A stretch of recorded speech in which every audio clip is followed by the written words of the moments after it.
अस्सलाम वालेकुम रहमतुल्लाहि व बरकातुहू। आज हम बात करेंगे ख्वाब में अमरूद को देखने के हवाले से, जिसकी मुख्तलिफ सूरतें हैं और उनके मुख्तलिफ ताबीरें हैं। ख्वाब में अमरूद देखना रिज़्क, बाद दफ़ा फ़ायदा और बीमारी के बाद सेहत की अलामत समझा जाता है। ये ख्वाब इस बात की निशानी करता है कि ख्वाब देखने वाले को कोई फ़ायदा हासिल होगा, मगर इसके लिए मेहनत बर्दाश्त की भी ज़रूरत होती है। ये ख्वाब मामूली फ़ायदे और वक्ती खुशी की भी अलामत हो सकता है। हज़रत इब्न सरीर रहमतुल्लाह अलैह फरमाते हैं कि ख्वाब सुरख, मीठा और शीरी मौसम में खाना इस बात की दलील है कि वो माल हलाल पाएगा।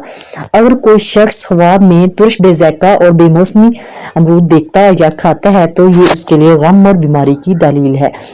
हजरत करमानी रहमतुल्लाह अलैह फरमाते हैं कि अमरूद सब्ज़ और शीरी मौसम में देखना और खाना अपनी मुराद को पाना है, ये उसके लिए नफ़े की दलील है। अगर आप भी मज़ीद ख्वाबों की तबीर जानना चाहते हैं तो इस चैनल को सब्सक्राइब करने, वीडियो को लाइक और शेयर करना मत भूलिए।